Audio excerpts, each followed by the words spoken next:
တိရွက်ပုံလေးထိုးဖို့ဖုံးပြီး73ကစထိုးပါမယ်ခြေသားလေးကိုရှည်ရှည်တစားထုတ်ထားပြီးတော့အမာပတ်ဆွဲထုတ်အမာပတ်ခြေဆွဲထုတ်အတိုင်းလေး73ကပြအောင်ထိုးသွားပါမယ်3ကပြသွားပြီဆိုရင်ဘေးကပေါင်းမှာတိုင်တိုးထိုးပါမယ်တိုင်တိုးတစ်ခါနှစ်ခါထိုးပါမယ်တိုင်တိုးပြီးပြီးသွားရင်ဘေးကပေါင်းမှာပဲတိုင်လက်ထိုးပါမယ်တိုင်လက်တစ်ခါထိုးမယ်နောက်ဘေးကကက်ရဲ့ပေါင်းမှာပဲတိုင်ရှည်နှစ်ခါထိုးပါမယ်တိုင်ရှည်နှစ်ခါပြီးသွားရင်သူ့ဘေးကကက်ရဲ့ပေါင်းမှာပဲနှစ်တွန်းတိုင်ရှည်နှစ်ခါထိုးပါမယ်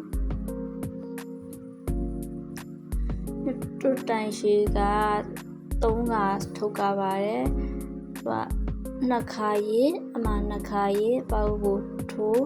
ချီဆွဲထိုးနှစ်ခုစီကို3ခါဆွဲထိုးရပါမယ်ပြီးရင်တိုင်ရှည်ပြန်ထိုးပါမယ်တိုင်ရှည်အမှတစ်ခါရေပြီးတော့နှစ်ခုစီဆွဲထိုးရပါမယ်အမှတစ်ခါရေပြကရဲ့ပေါက်ကိုထိုးချီဆွဲထိုးနှစ်ခုစီပြန်ဆွဲထိုးရပါမယ်ပြီးရင်သူ့ဘေးကရဲ့ပေါက်မှာတိုင်လက်ပြန်ထိုးပါမယ်ပြကရဲ့ပေါက်မှာတိုင်လက်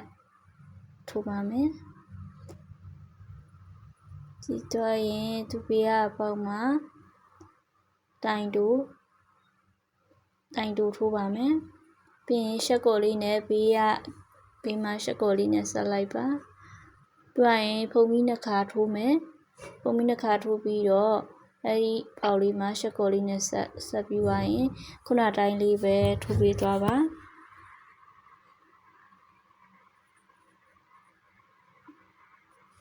ဘေးတစ်ဖက်ကထိုးထားတဲ့အတိုင်းလေးပဲပြန်ပြီးတော့ထိုးပေးသွားပါပြီးရင်တော့ချစ်စရာကောင်းတဲ့သစ်ရွက်လေးပုံစံထွက်လာပါပြီရှင်